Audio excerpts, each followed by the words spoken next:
सभी प्रेस के लोगों का, मीडिया बंधुओं का नमस्कार। और आपके माध्यम से हम पूरे लोकसभा के तमाम जो मतदाता बंधु हैं, जनता मालिक हैं, मैं सबों को प्रणाम और नमस्कार करता हूं। महागठबंधन परिवार की ओर से हमारे सारे महागठबंधन परिवार के नेता हमारे साथ मौजूद हैं। राजद के जिला अध्यक्ष मनोहर यादव मौजूद हैं, सीपीआई के जिला सचिव प्रभाकर सिंह मौजूद हैं, वीआईपी के जिला अध्यक्ष मनोहर सैनी जी मौजूद हैं, स्वराज इंडिया से रणदीप विप्लव जी मौजूद हैं, राजद के पूर्व अध्यक्ष कुमार रंजन पप्पू जी मौजूद हैं, सीपीआईएम के कार्यवाहक जिला मंत्री सुरेंद्र प्रसाद जी मौजूद हैं। आज आप लोगों के माध्यम से अभी जो चुनाव बीता है, कल उसके नतीजे आए हैं, उसी के मद्देनज़र दरअसल प्रेस कॉन्फ्रेंस बुलाने की ज़रूरत पड़ी। और इस प्रेस कॉन्फ्रेंस के माध्यम से मैं सबसे पहले पूरे लोकसभा के तमाम जनता मालिकों का, आम मतदाताओं का आभार व्यक्त करना चाहता हूं, जिन्होंने बिल्कुल ही शांतिपूर्ण और सादगीपूर्ण माहौल में इस चुनाव को संपन्न किया। मैं प्रशासन को भी धन्यवाद देना चाहता हूं, जिसने काफ़ी सफलतापूर्वक इस पूरे चुनावी प्रक्रिया को, इसके पूरे अभियान को उन्होंने संचालित किया और सफल तरीके से इसको निपटाया। उन्हें भी मैं धन्यवाद देना चाहता हूँ। चुनाव नतीजे जो आए हैं, ये चुनाव नतीजे थोड़ा सा महागठबंधन परिवार जिस तरीके से उम्मीद कर रहा था वैसा नतीजा नहीं आया है। ये नतीजा आशा के अनुरूप नहीं है। बावजूद इसके जो नतीजे आए हैं, उस नतीजे को मैं पूरी तरह से मैं स्वीकार करता हूं, इसमें कोई दो राय नहीं है। साथ साथ इसके अंदर 3,77,526 मतदाताओं ने महागठबंधन के उम्मीदवार के तौर पर हम पे अपना भरोसा दिखाया है, महागठबंधन में अपनी आस्था दिखाई है। इसके लिए मैं उनका भी दिल की गहराइयों से मैं उनका आभार व्यक्त करता हूं, उनके प्रति मैं कृतज्ञता व्यक्त करता हूं। जहां तक चुनाव नतीजे के बाद का सवाल है, तो चुनाव नतीजे के बाद हम समझते हैं कि हमारी जिम्मेदारी और भी बढ़ी है। ये बात हम तमाम लोग जानते हैं कि मार्क्सवादी कम्युनिस्ट पार्टी के सिपाही होने के चलते, महागठबंधन परिवार के कभी नंग होने के चलते, मैं जब से पैदा हुआ हूँ, धरती पे आया हूँ और खगड़िया में पिछले 35-36 साल से मेरी राजनीतिक जीवन की शुरुआत रही है। मैं लगातार जनता के समस्याओं, जनता की सेवा में लगा रहा हूँ। उसके हर समस्याओं पर मैं आंदोलनरत रहा हूँ। मैं उनके सुख दुख का मैं साथी रहा हूँ। चुनाव हुआ, चुनाव में अगर पूरा भरोसा मुझ में जनता दी होती तो यह आंदोलन और भी ताकतवर हो सकता है। मगर सब कुछ जनता मालिक महान है, उसके हाथ में होता है, तो इसीलिए अब उस पर किसी तरह की टिक्का टिप्पणी की ज़रूरत नहीं है। उन्होंने जो निर्णय दिया, मैं फिर से कह रहा हूँ, वो निर्णय स्वीकार है। मगर मैं जो कह रहा था कि जिम्मेदारी और भी बढ़ी है, इसीलिए कि इस चुनाव से पहले जो हमारा जो एक दायरा था, वो दायरा हमारा 3,77,526 का दायरा हमारा नहीं था। इससे बहुत छोटा दायरा था। हमारा जो संघर्ष का दायरा था, वो दायरा सिर्फ खगड़िया जिला के अंदर का दायरा था, लेकिन ये दायरा बढ़ करके ये चला गया है 3 जिला में। ये चला गया आपको सुंदी बख्तियारपुर के क्षेत्र जो सहरसा में पड़ते हैं, ये दायरा चला गया हसनपुर जो समस्तीपुर जिला में पड़ता है। तो जिम्मेदारी हमारे ऊपर और भी बढ़ गई है।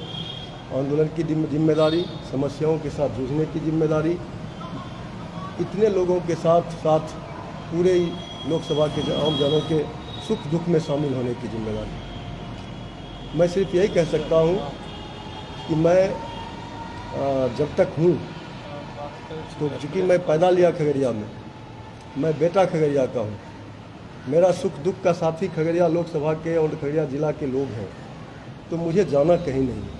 मुझे यहीं रहना है, इसी धरती पर रहना है और किसी से द्वेष बैर पाले बिना, क्योंकि हमारा एकमात्र काम सिर्फ और सिर्फ सामाजिक काम और राजनीतिक काम है, तो मुझे उनके समस्याओं के लिए संघर्ष के अपने हैसियत को और बढ़ाना पड़ेगा, अपने दिल के अंदर अपने ऊर्जा को और बढ़ाना पड़ेगा, अपने महागठबंधन का जो एकता है उस एकता को और भी ज़्यादा फिक्स्ड बाउंड करना पड़ेगा और खगड़िया के आम आवाम के दुख सुख में हमें हर हमेशा शामिल रहना पड़ेगा।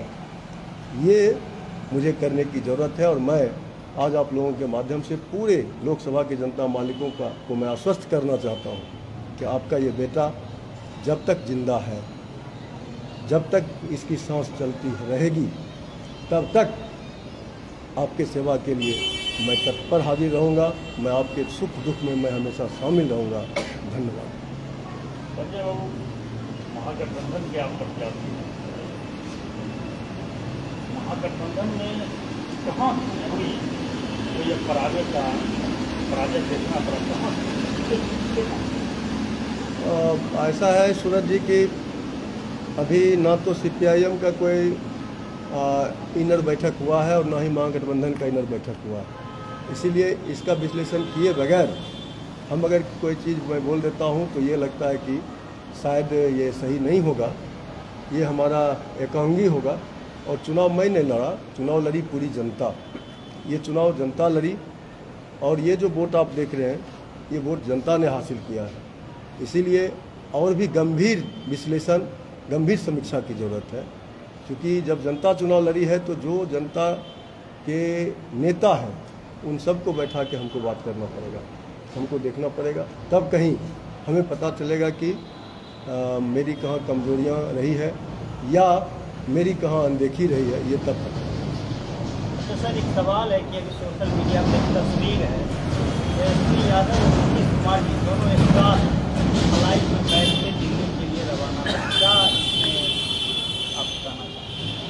अब इसका जवाब तो वही दे सकते हैं, लेकिन हवाई जहाज़ है उसमें यात्री सफ़र करते हैं, तो जिनका जहाँ सीट होगा, संयोग होगा कि वही फ्लाइट हो जहाँ आगे पीछे भी था, लेकिन दोनों एक साथ फिर बैठ गए। वो मैं बोला कि उसका जवाब वही देंगे, लेकिन सीट जहाँ जिसका जो होगा। और फिर एक कच्ची चीज़ तो एक चीज़ होती है, लोग उम्मीद लगा रहे हैं कि कहीं कहीं उस है इधर आएंगे, उस उम्मीद के इंडिया में शामिल होकर सरकार बनाने, उस उम्मीद के पीछे हमें नहीं जाना है। लोग उम्मीद कर रहे हैं, अच्छा है, ऐसा हो जाए और भी अच्छा है, लेकिन उसके पीछे हमें नहीं जाना है। सर, धारा 370 और परमाणु बम के बारे में आपने जो बात कही थी, क्या लगता है कि वो आपके लिए निगेटिव हो जाए? मुझे लगता है कि ऐसा कुछ नहीं है, मैंने अखबार में भी देखा है। मुझे नहीं लगता है कि जनता में इस तरह के कुछ बयानबाजी का कोई मैसेज जाता है। मैं फिर से आपको कहना चाहता हूँ कि इस तरह का बयान मैंने दिया ही नहीं। मैं फिर से आपको कहना चाहता हूँ, वो बयान हमारा जो है सो उसको एडिट करके लगाया गया। जो जिन्होंने लगाया वो भी इसी धरती के लोग हैं। हमारे पास जैसे अभी भी वीडियो क्लिप तैयार हो रहा है, उसका वीडियो क्लिप है। मैं चाहूँ तो उन पर FIR कर सकता हूँ, मानहानि का मुकदमा कर सकता हूँ, वो होगा। लेकिन मैं पहले भी कहा, मैं अभी भी कह रहा हूँ, चूँकि मैं इसी धरती पे पैदा हुआ और वह आदमी भी इसी धरती का लाल है, तो हम अपने एक नासमझ भाई के प्रति ऐसा आक्रामक रूप में अख्तियार नहीं करूँगा, क्योंकि उनके ऊपर भी उनके बाल बच्चे का भविष्य है, जिम्मेदारी है। मैं अगर उनको बर्बाद कर दूंगा तो उससे हमें क्या फायदा? अगर उन्होंने गड़बड़ किया है तो पूरे खगड़िया के साथ गड़बड़ी हुई है ना, आप उसको पर्सनली? और वो ठीक है, मैं पर्सनली नहीं ले रहा हूँ। मैं सिर्फ ये कहा कि आपके प्रति हमें हमदर्दी आपको नहीं है, आपको मुबारक की ज़रूरत भी है और इस पर लोगों को ध्यान देना चाहिए। बहरहाल हम लोग को अभी खगड़िया के जो हम लोग का चुनाव का परिणाम सामने आया, उस पर हम ये कहना चाहेंगे कि खगड़िया में एक जन सेवक की हार हुई है, जो हमेशा जनता के लिए समर्पित रहे, पूरे जीवन जो हमेशा जनता के लिए सोचे, जनता के हमेशा हर एक काम में बढ़ चढ़ कर के हिस्सा लिए, चाहे दुख हो, पीड़ा हो, आपदा हो। हमेशा संजय कुशवाहा जी लोगों के दर्द को बांटने का काम किया और जनता इस बार मूड बना चुकी थी संजय कुशवाहा जी के पक्ष में, लेकिन जनबल पर धनबल कहीं न कहीं हावी हुआ और जो लोग धनबल का इस्तेमाल किया व्यापक पैमाने पर और चुनाव को प्रभावित किया, उससे खगड़िया के जनता का कहीं न कहीं क्षति हुई है। ये क्षति इस मायने में देखिएगा कि खगड़िया के विकास पर, खगड़िया को वही लोग खगड़िया के हित में कुछ कर सकते हैं जो खगड़िया को अच्छी तरह से जानते हैं, जो खगड़िया के गांव के लोगों को, खेत खलिहान के समस्या को लोग जो जानते हैं वही समस्या का निदान कर सकते हैं, किसानों के हक की लड़ाई लड़ सकते हैं। जिनको किसान का समस्या ही नहीं पता हो, जिसको यहाँ के मजदूर, यहाँ के आवाम, बेरोजगार का समस्या ही नहीं पता हो, वो उस तरफ जो है सोचेगा भी नहीं।